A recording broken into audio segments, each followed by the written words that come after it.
कुंभ राशिर बंधुकण आगामी 15 दिन मध्य आपण 5टी प्रमुख शुभ खबर पाइबाकु जाउछंती। आपण उत्सव पालन करने प्रस्तुत हुंतु कारण एबे प्रत्येक दिगरु शुभ खबर आसिबाकु जाउछि। एही 15 दिन मध्य आपण 5टी गुरुत्वपूर्ण शुभ खबर पाइबे। एही शुभ खबर कौन, केउ निर्दिष्ट क्षेत्र रे एही सकारात्मक खबर आसिबो, आमे एही वीडियो रे आपनकु ए सब प्रकाश करिबो। विश्वास करंतु शुभ खबर एते बड़ हेबो जे आपण निजकु मीठा बांटिबारु मध्य अटकाई पारिबे नाही, कारण एही समय आपणक पई अत्यंत भाग्यवान प्रमाणित हेबो। अत्यंत शुभ महाजागतिक संयोजन द्वारा चिन्हित बंधु माने एही 15 दिनर समय आपणक पई किपरि रहिबो ताहा आज आमे एही वीडियो रे स्पष्ट भाबरे वर्णना करिबु। एहा व्यतीत केउ निर्दिष्ट क्षेत्र गुड़िकरे आपण लाभ पाइबे, केउ क्षेत्र रे आपणको सतर्क रहिबाको पड़िबो से विषय मध्य आलोचना करिबु। एही समय रे आपणकर प्रेम जीवन, क्यारियर, व्यवसाय, स्वास्थ्य, शिक्षा, चाकरी संभावना एवं आर्थिक स्थिति किपरि रहिबो, आमे आपणक जीवनर प्रत्येक दिग को नै एक संपूर्ण आलोचना करिबु। एहा सहित वीडियो शेष रे आमे एही 15 दिनर समयरु आपण सर्वाधिक संभाव्य लाभ किपरि पाई परिबे ताहा निश्चित करिबा पई किछि प्रतिकारात्मक पदक्षेप मध्य कहिबो। तेनु एहा एक अत्यंत गुरुत्वपूर्ण वीडियो, तेनु वीडियोटी को शेष पर्यंत देखंतु। तेबे वीडियोटी रे आगकु बढ़िबा पूर्वरु दया करी कमेंट बॉक्स रे आपण जय बजरंगबली, जय मां लक्ष्मी अवश्य लिखंतु। तो एबे आसंतु जानिबा आगामी 15 दिनर समय आपणक पई किपरि रहिबो। एही 15 दिन व्यापी आपणक पई एक असाधारण सौभाग्यवान समय। एही 15 दिन वास्तव रे शुभ महाजागतिक संयोजनर प्रभाव रे आपणक पई आसीछि। आपण व्यक्तिगत भाव रे एहा अनुभव करिवे। आपण अनुभव करिवे जेपरि एक दिव्य शक्ति एही 15 दिन मध्य रे आपणको सहाय्य करूछि। आपण एहा अनुभव करिवे कारण आपण करिथिबा प्रत्येक कार्य बहुत सहज एवं सफलता सहित समाप्त हेबो। आपण जे कोनोसी प्रयास करिवे सेथिरे 100% सफलता निश्चित, कारण एही 15 दिन आपणक पई असाधारण भाबरे शुभ एवं सौभाग्यवान। बंधु माने एही समय आपण राजनैतिक एवं सामाजिक कार्यकलाप रे एक गुरुत्वपूर्ण योगदान देबाकू जाउछंती। आपण एक विशिष्ट स्थिति मध्य हासिल करिवे। एहा व्यतीत आपणकर आर्थिक परिस्थिति रे अप्रत्याशित लाभ हेबार प्रबल संभावना अछि। एही समय मध्य रे आपणक पई एक यथेष्ट आर्थिक लाभ प्रायतः निश्चित। घरर रक्षणाबेक्षण किंबा नवीकरण संपर्कित योजना रूप नहीं पारे एवं एक समय जे कोनोसी स्थगित संपत्ति संबंधी मामला आपणक सपक्ष रे समाधान हेबार संभावना अछि। जदि आपण वर्तमान संपर्कीय मानक सहित विवाद किंबा कोनोसी जुक्ति रे फसी रहिछंती तेबे जणे मध्यस्थक हस्तक्षेप द्वंद्व समाधान करिबारे सहाय्य करिबो।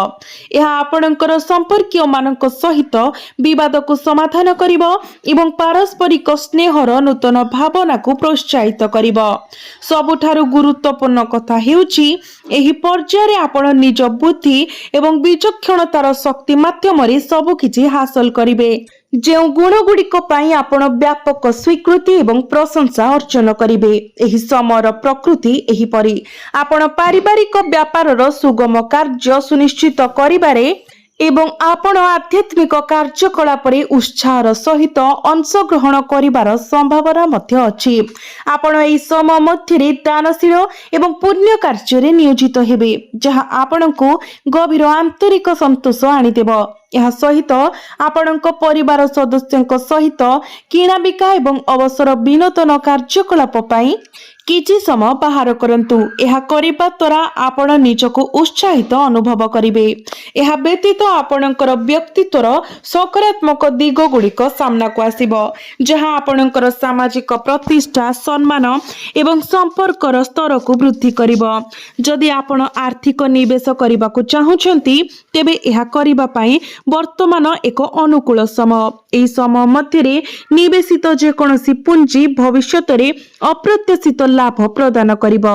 एही समयर संपूर्ण उपयोग करंतु। କାରଣ ଆପଣଙ୍କର ସମ୍ମୁଖରେ ସୃଷ୍ଟି ହେଉଥିବା ପରିସ୍ଥିତି ନିଃସନ୍ଦେହରେ ଅତ୍ୟନ୍ତ ଅନୁକୂଳ।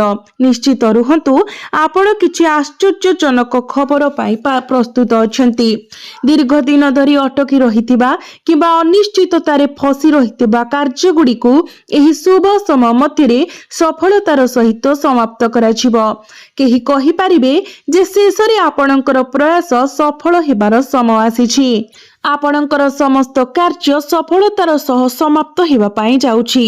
ଏହି ସମୟ ଅପ୍ରତ୍ୟାଶିତ ଲାଭ ପ୍ରଦାନ କରିବାର ସମ୍ଭାବନା ରଖିଛି। ଏହି ସମୟରେ ଆପଣଙ୍କୁ ନିଶ୍ଚିତ ଭାବରେ ସୁଯୋଗ ଗୁଡ଼ିକୁ ହାତରେ ରଖିବାକୁ ପଡ଼ିବ। ବର୍ତ୍ତମାନ ସତର୍କତାର ବିଷୟ। ଆପଣ କେଉଁ ନିର୍ଦ୍ଦିଷ୍ଟ ପଦକ୍ଷେପ ମନେ ରଖିବା ଉଚିତ? ପ୍ରଥମ ଏବଂ ସର୍ବୋପରି ନିଶ୍ଚିତ କରନ୍ତୁ ଯେ କୌଣସି ବାହାର ଲୋକ ଆପଣଙ୍କ ପରିବାରର ସଦସ୍ୟଙ୍କ ବ୍ୟକ୍ତିଗତ ବ୍ୟାପାର କିମ୍ବା ଦୈନନ୍ଦିନ କାର୍ଯ୍ୟକଳାପରେ ଯେମିତି ହସ୍ତକ୍ଷେପ ନ କରନ୍ତି। ପଡ଼ୋଶୀ କିମ୍ବା ସମ୍ପର୍କୀୟଙ୍କ ସହିତ ଏଭଳି ବ୍ୟବହାର କରନ୍ତୁ ନାହିଁ। ଆପଣଙ୍କର କାର୍ଯ୍ୟଗୁଡ଼ିକୁ ବିଚକ୍ଷଣତାର ସହିତ ପରିଚାଳନା କରନ୍ତୁ। ବିଚକ୍ଷଣତାର ସହିତ ମୋର ଅର୍ଥ ହେଉଛି ଯେ ଆପଣ କରିବାକୁ ଚାହୁଁଥିବା ଯେକୌଣସି ଯୋଜନା, ସେଗୁଡ଼ିକ ଆପଣଙ୍କର ଚାକିରି, ବ୍ୟବସାୟିକ ଉଦ୍ୟମ, ଅଧ୍ୟୟନ କିମ୍ବା ଆର୍ଥିକ ନିବେଶ ସହିତ ଜଡ଼ିତ ହେଉ। କେବଳ ଆପଣଙ୍କର ନିଜ ପରିବାର ସଦସ୍ୟଙ୍କ ସହିତ ପରାମର୍ଶ କରି ଆଲୋଚନା ଏବଂ ନିଷ୍ପତ୍ତି ନେବା ଉଚିତ। ବାହାର ଲୋକଙ୍କ ଠାରୁ ପରାମର୍ଶ ନେବାରୁ ଦୂରେଇ ରୁହନ୍ତୁ, ନଚେତ ଆପଣ ପ୍ରତାରିତ ହେବାର ଆଶଙ୍କା ଅଛି। ଏହା ବ୍ୟତୀତ ଗୋଟିଏ ଗୁରୁତ୍ୱପୂର୍ଣ୍ଣ କଥା ମନେ ରଖନ୍ତୁ, କେତେକ ସମୟରେ ଆପଣଙ୍କର ପିଲାମାନଙ୍କ ଉପରେ ଅତ୍ୟଧିକ ଆଶା ରଖିବା କିମ୍ବା ସେମାନଙ୍କର କାର୍ଯ୍ୟକୁ ନିରନ୍ତର ସୀମିତ କରିବା ଆପଣଙ୍କର ସମ୍ପର୍କରେ ଭାବପ୍ରବଣ ଦୂରତା ସୃଷ୍ଟି କରିପାରେ। ଆପଣଙ୍କ ଆଚରଣରେ ଏକ ନମନୀୟ ଏବଂ ଅନୁକୂଳ ମନୋଭାବ ବଜାୟ ରଖନ୍ତୁ। ଯୁବପିଢ଼ି ସେମାନଙ୍କର ନିର୍ଦ୍ଦିଷ୍ଟ ଲକ୍ଷ୍ୟ ହାସଲ କରିବା ଉପରେ ଧ୍ୟାନ କେନ୍ଦ୍ରିତ କରିବା ଉଚିତ। ଏହା ଆପଣଙ୍କ କ୍ୟାରିୟରରେ କିଛି ଗୁରୁତ୍ୱପୂର୍ଣ୍ଣ କାର୍ଯ୍ୟ ହାସଲ କରିବା ପାଇଁ ଏକ ଉପଯୁକ୍ତ ସମୟ। ଏହି ସମୟ ଅତ୍ୟନ୍ତ ଅନୁକୂଳ। ଏହାର ସର୍ବାଧିକ ଉପଯୋଗ କରନ୍ତୁ ଏବଂ ଏକକାଳୀନ ନକାରାତ୍ମକ ପ୍ରବୃତ୍ତି ଥିବା ଲୋକଙ୍କୁ ଦୂରେଇ ରଖନ୍ତୁ।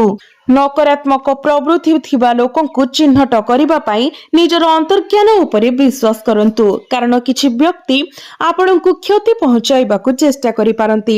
ଆପଣଙ୍କୁ ସତର୍କ ରହିବାକୁ ପଡ଼ିବ। ଆପଣଙ୍କର ପ୍ରେମ ଜୀବନ ପାଇଁ ଏହା ଲକ୍ଷ୍ୟ ରଖିବା ଯୋଗ୍ୟ ଯେ କିଛି ସମୟ ଧରି ଆପଣଙ୍କ ମଧ୍ୟରେ ସୃଷ୍ଟି ହେଉଥିବା କୌଣସି ବିବାଦ କିମ୍ବା ମତଭେଦ ଏହି ସମୟରେ ସମସ୍ତ ପ୍ରକାରର ଭୁଲ ବୁଝାମଣା ଦୂର ହେବ ଏବଂ ଆପଣଙ୍କର ସମ୍ପର୍କରେ ସମନ୍ୱୟ ଫେରି ଆସିବ। ପ୍ରେମ ଗଭୀର ହେବା ପାଇଁ ସ୍ଥିର ହୋଇଛି। ଯଦି ଆପଣ ପ୍ରେମରେ ଅଛନ୍ତି ଏବଂ ଆପଣଙ୍କର ଭାବନା ପ୍ରକାଶ କରିବାକୁ ଚାହୁଁଛନ୍ତି, ତେବେ ସେହି ପ୍ରେମ ସମ୍ପର୍କ ଶୀଘ୍ର ଏକ ବୈବାହିକ ବନ୍ଧନରେ ପରିଣତ ହେବାର ସମ୍ଭାବନା ଅଛି।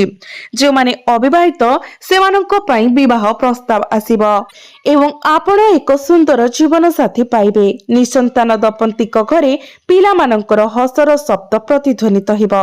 ଆପଣ ଏକ ସନ୍ତାନର ଆଗମନ ସମ୍ପର୍କରେ ଏକ ଆଶ୍ଚର୍ଯ୍ୟଜନକ ଖବର ପାଇବେ ଏବଂ ଏହି ସମୟ ଆପଣଙ୍କର ଘର ଏବଂ ପରିବାର ମଧ୍ୟରେ କୌଣସି ଶୁଭ ମାଙ୍ଗଳିକ କାର୍ଯ୍ୟ କିମ୍ବା ଧାର୍ମିକ ସମାରୋହ ହେବାର ସମ୍ଭାବନା ରଖୁଛି। ଏକ ଧାର୍ମିକ ରୀତିନୀତି କିମ୍ବା ଉତ୍ସବ କରାଯାଇପାରେ। ଏକ ଅବସର ଯାହା ଆପଣଙ୍କ ଘରେ ହସର ଖୁସିର ଆଲୋକିତ କରିବା ପାଇଁ ଯଥେଷ୍ଟ ଗୁରୁତ୍ୱପୂର୍ଣ୍ଣ। ଏହା ବୁଝାଏ ଯେ ଏକ ମହାନ ଭୋଜି, ଏକ ପାର୍ଟି କିମ୍ବା ଏକ ସାମୂହିକ ଭୋଜନ ଆୟୋଜନ କରାଯାଇପାରେ। ଏହି ସମୟର ପ୍ରକୃତି ଏପରି। ଦାନ ଏବଂ ଧାର୍ମିକତାର ଆତ୍ମା ଦ୍ୱାରା ଚାଳିତ ହୋଇ ଆପଣ ନିଃସନ୍ଦେହରେ କିଛି ପ୍ରକାରର ଧାର୍ମିକ ରୀତିନୀତି ପାଳନ କରିବେ ଏବଂ ସାମୂହିକ ଭୋଜନ କିମ୍ବା ଦାନ ବ୍ୟବସ୍ଥା କରିବେ। ଆପଣ ଦାନ ଏବଂ ଧାର୍ମିକ କାର୍ଯ୍ୟରେ ନିୟୋଜିତ ହୋଇପାରନ୍ତି। ଆପଣଙ୍କର ବୃତ୍ତିଗତ ଜୀବନ କିମ୍ବା ବ୍ୟବସାୟିକ ଉଦ୍ୟମରେ ଏହି ସମୟ ମଧ୍ୟରେ କୌଣସି ବଡ଼ ଡିଲ୍ ଆଲୋଚନା କରିବା କିମ୍ବା ଆର୍ଥିକ କାରବାର କରିବା ସମୟରେ ଆପଣଙ୍କୁ ଅତ୍ୟନ୍ତ ସତର୍କତା ଅବଲମ୍ବନ କରିବାକୁ ପଡ଼ିବ, କାରଣ ଯଦିଓ ଏହି ସମୟ ପାଇଁ ସାଧାରଣ ଦୃଷ୍ଟିକୋଣ ସକାରାତ୍ମକ, କିନ୍ତୁ ବିଶ୍ୱାସଘାତକତାର ସମ୍ଭାବନା ଅଧିକ ରହିଛି।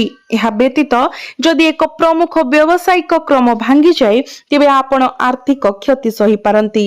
ଏହା କେବେ ଘଟିବାର ସମ୍ଭାବନା ଅଧିକ ଯଦି ଆପଣ ସାମାନ୍ୟତମ ଅବହେଳା ପ୍ରଦର୍ଶନ କରନ୍ତି, ଅର୍ଥାତ୍ ଯଦି ଆପଣ ଆପଣଙ୍କର ସତର୍କତାକୁ ଟିକିଏ ମଧ୍ୟ ହତାଶ କରନ୍ତି, କୌଣସି ପ୍ରକାରରେ ଅସାବଧାନ ହୁଅନ୍ତି, ଯଦି ଆପଣ ସତର୍କତାର ସହିତ ଚିନ୍ତା, ବିଚକ୍ଷଣତା ଏବଂ ସତର୍କତାର ସହିତ ଆପଣଙ୍କର କାର୍ଯ୍ୟଗୁଡ଼ିକୁ ନ କରନ୍ତି, ତେବେ ଆପଣ ଜୀବନର ପ୍ରତ୍ୟେକ କ୍ଷେତ୍ରରେ ବିଫଳତା ପାଇପାରନ୍ତି।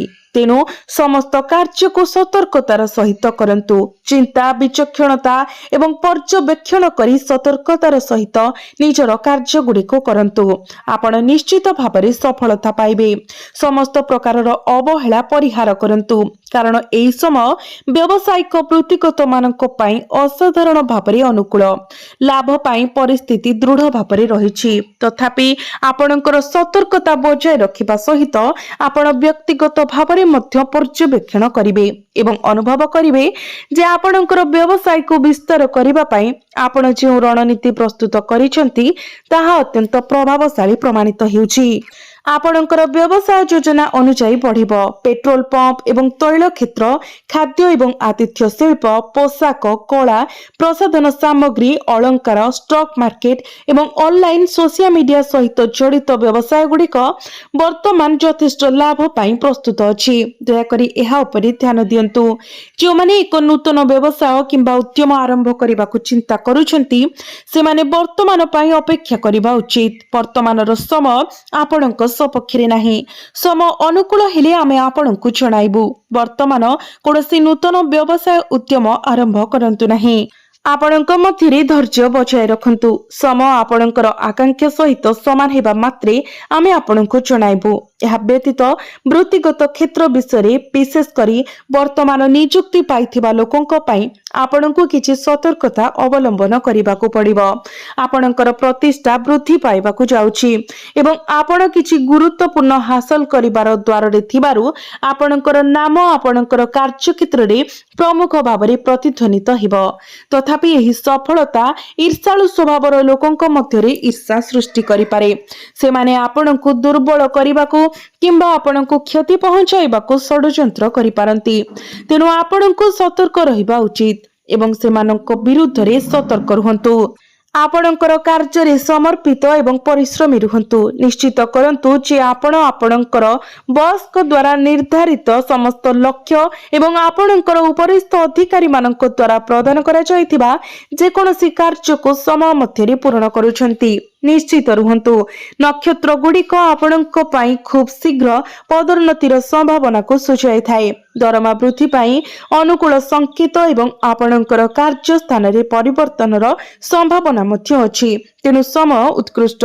କଠିନ ପରିଶ୍ରମ କରନ୍ତୁ ଏବଂ ଏହି ସମୟର ସର୍ବାଧିକ ଉପଯୋଗ କରନ୍ତୁ।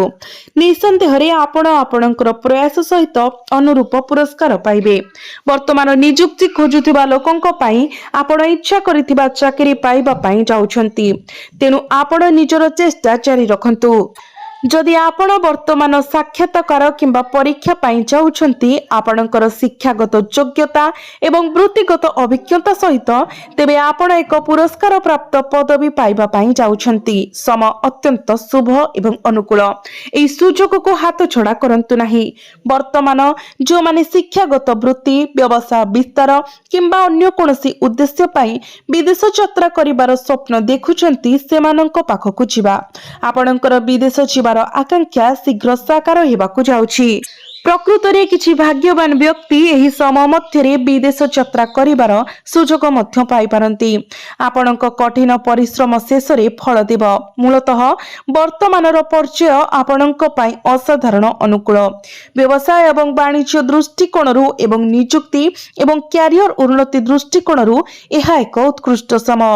ଏହା ବ୍ୟତୀତ ଆପଣଙ୍କର ଶିକ୍ଷା, କ୍ୟାରିୟର ଗତିପଥ ଏବଂ ଆର୍ଥିକ ସ୍ଥିତି ସମ୍ପର୍କରେ ପ୍ରଚଳିତ ପରିସ୍ଥିତି ସଫଳତା ପାଇଁ ଅତ୍ୟନ୍ତ ସହାୟକ।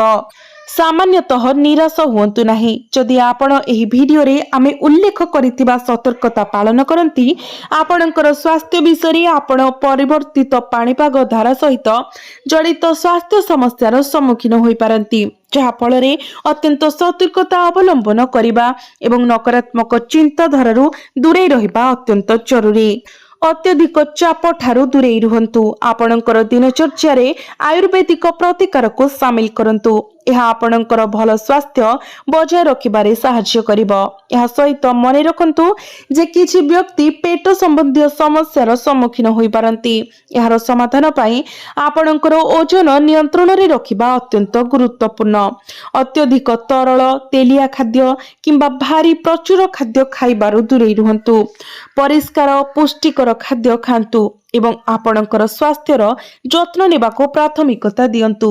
ଯେପରି କୁହାଯାଇଛି, ଆମେ ଆପଣଙ୍କୁ ଏହା ଉପରେ ଗୁରୁତ୍ୱ ଦେବାକୁ ଚାହୁଁଛୁ। ସ୍ୱାସ୍ଥ୍ୟ ହେଉଛି ସର୍ବୋତ୍ତମ ଧନ। ଏହାର ଭଲ ଯତ୍ନ ନେବାକୁ ନିଶ୍ଚିତ କରନ୍ତୁ। ଏବେ ଆସନ୍ତୁ ଏହି 15 ଦିନର ଅବଧି ମଧ୍ୟରେ ଆପଣ ଗ୍ରହଣ କରିପାରିବେ ଏପରି ନିର୍ଦ୍ଦିଷ୍ଟ ପ୍ରତିକାର ବିଷୟରେ ଆଲୋଚନା କରିବା। ବନ୍ଧୁମାନେ, ପ୍ରଥମ ପ୍ରତିକାର ହେଉଛି ମଙ୍ଗଳବାର ଦିନ ଆପଣ ଏକ ପାନପତ୍ର ନିଅନ୍ତୁ। ପତ୍ର ଉପରେ ଏକ ଛୋଟ କର୍ପୂର ଖଣ୍ଡ, 2ଟି ସମ୍ପୂର୍ଣ୍ଣ ଲବଙ୍ଗ, 2ଟି ସବୁଜ ଗୋଲମରିଚ ଏବଂ ଅଳ୍ପ ମିଶ୍ରି ରଖନ୍ତୁ। ଏହାପରେ ପାନପତ୍ରକୁ ମୋଡ଼ି ଏଥିରେ ଥିବା ସାମଗ୍ରୀ କର୍ପୂର, ଲବଙ୍ଗ, ଗୁଜୁରାତି ଏବଂ ମିଶ୍ରି ସମ୍ପୂର୍ଣ୍ଣ ଭାବରେ ଯେମିତି ଦୃଷ୍ଟିରୁ ଲୁଚିଯିବ ସେହିଭଳି ଭାବରେ ପାନକୁ ଗୁଡ଼ାଇ ଦିଅନ୍ତୁ, ମୋଡ଼ି ଦିଅନ୍ତୁ। ତା ଉପରେ ପବିତ୍ର ସୂତା ବ୍ୟବହାର କରି ପତ୍ରକୁ ସୁରକ୍ଷିତ ଭାବରେ ବାନ୍ଧନ୍ତୁ। ତାପରେ ଏହି ପାନକୁ ହାତରେ ଧରି ଓମ୍ ହଂ ହନୁମ ଜପ କରିବା ସମୟରେ ଆପଣଙ୍କର ନିର୍ଦ୍ଦିଷ୍ଟ ଇଚ୍ଛା ଯାହା ଆପଣ ପୂରଣ ହେବାକୁ ଚାହୁଁଛନ୍ତି ସେଥିପାଇଁ ଏକ ହୃଦୟସ୍ପର୍ଶୀ ପ୍ରାର୍ଥନା କରନ୍ତୁ। ଓମ୍ ନମଃ ଶ୍ରୀ ରାମଦୂତାୟ ନମଃ ମନ୍ତ୍ରକୁ 11 ଥର ଜପ କରିବା ପରେ ଏହି ନୈବେଦ୍ୟକୁ ପ୍ରବାହିତ ଜଳରେ ଛାଡ଼ି ଦିଅନ୍ତୁ। ଘରକୁ ଫେରିବା ପରେ ବିଶେଷ କରି ଘରେ ପ୍ରବେଶ କରିବା ପୂର୍ବରୁ ଦୁଃଖୀ ଲୋକମାନଙ୍କୁ କିଛି ଦାନ କରନ୍ତୁ।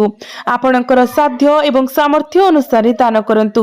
ତାହା ଖାଦ୍ୟ ସାମଗ୍ରୀ, ପୋଷାକ କିମ୍ବା ଅନ୍ୟ କୌଣସି ଆବଶ୍ୟକତା ହେଉ। ନିଶ୍ଚିତ କରନ୍ତୁ ଯେ ଆପଣ ଆପଣଙ୍କ ଘରେ ପାଦ ଦେବା ପୂର୍ବରୁ କୌଣସି ପ୍ରକାରର ଦାନ କରିଛନ୍ତି। ଏହା କରିବା ଦ୍ୱାରା ଆପଣଙ୍କ ହୃଦୟର ଇଚ୍ଛା, ଯେଉଁ ଇଚ୍ଛା ପାଇଁ ଆପଣ ଏହି ପ୍ରତିକାର କରିଛନ୍ତି ତାହା ପୂରଣ ହେବ। ଏହା ଏକ ଅତ୍ୟନ୍ତ ଶକ୍ତିଶାଳୀ ପ୍ରତିକାର। ଏହା କେବଳ ଜଣଙ୍କର ଆର୍ଥିକ ସ୍ଥିତିକୁ ଉନ୍ନତ କରେ ନାହିଁ, ବରଂ ଧନ ଅର୍ଜନ ପାଇଁ ଅନୁକୂଳ ସୁଯୋଗ ମଧ୍ୟ ସୃଷ୍ଟି। ଏବେ ଆମେ ଯେଉଁ ପରବର୍ତ୍ତୀ ପ୍ରତିକାର କହିବାକୁ ଯାଉଛୁ ତାହା ଶୁକ୍ରବାର ଦିନ କରାଯିବା ଉଚିତ। ଆପଣଙ୍କୁ କଣ କରିବାକୁ ପଡ଼ିବ? ଶୁକ୍ରବାର ଦିନ 1 ଚିମୁଟା ହଳଦୀ ନିଅନ୍ତୁ ଏବଂ ଆପଣଙ୍କ ଘରର ମୁଖ୍ୟ ପ୍ରବେଶ ଦ୍ୱାରରେ ଅଳ୍ପ ପରିମାଣରେ ଛିଞ୍ଚନ୍ତୁ। ଏହି ଉପାୟଟି ମୁଖ୍ୟ ଦ୍ୱାର ବାହାରେ କରାଯିବା ଉଚିତ। ଚିମୁଟା ହଳଦୀ ଛିଞ୍ଚିବା ପରେ ଏହା ଉପରେ ଏକ ଛୋଟ କର୍ପୂର ରଖନ୍ତୁ। ତାପରେ 2ଟି ଲବଙ୍ଗ କର୍ପୂର ଉପରେ ରଖନ୍ତୁ ଏବଂ ଶେଷରେ ଏହାକୁ ଜଳାନ୍ତୁ। ହଳଦୀ ଉପରେ ସିଧା କର୍ପୂର ଏବଂ ଲବଙ୍ଗକୁ ଜଳାଇ ଦିଅନ୍ତୁ। ଆପଣଙ୍କ ଜୀବନରେ ଲାଗି ରହିଥିବା ସମସ୍ତ ସମସ୍ୟା ଦୂର ହୋଇଯିବ। ଆପଣଙ୍କ ଘରେ ସକାରାତ୍ମକ ଶକ୍ତି ପ୍ରବାହିତ ହେବ। ଆପଣଙ୍କର ଧନ, ସମୃଦ୍ଧି ଏବଂ ପ୍ରାଚୁର୍ଯ୍ୟ ବୃଦ୍ଧି ପାଇବ। ଆପଣଙ୍କ ଘର ଏବଂ ପରିବାର ମଧ୍ୟରେ ଏକ ଆନନ୍ଦଦାୟକ ଏବଂ ସୁସମ୍ପର୍କପୂର୍ଣ୍ଣ ପରିବେଶ ରହିବ। ଏହା ବ୍ୟତୀତ ଯଦି କୌଣସି କାରଣରୁ ପରିବାର ମଧ୍ୟରେ କୌଣସି ବିବାଦ କିମ୍ବା ସଂଘର୍ଷ ଲାଗି ରହିଛି ତେବେ ତାହା ମଧ୍ୟ ସମାଧାନ ହୋଇଯିବ। ଏହି 2ଟି ପ୍ରତିକାର ନିଶ୍ଚିତ ଭାବରେ କରନ୍ତୁ ଏବଂ ଆପଣ 100% ଲାଭ ପାଇବେ। ତେଣୁ ବନ୍ଧୁମାନେ, ଆମେ ସମାନ ଗୁରୁତ୍ୱପୂର୍ଣ୍ଣ ଜ୍ୟୋତିଷ ଅନ୍ତର୍ଦୃଷ୍ଟି ସହିତ ଆମର ପରବର୍ତ୍ତୀ ଭିଡିଓରେ ପୁଣି ଥରେ ଭେଟିବୁ। ସେ ପର୍ଯ୍ୟନ୍ତ ଧନ୍ୟବାଦ।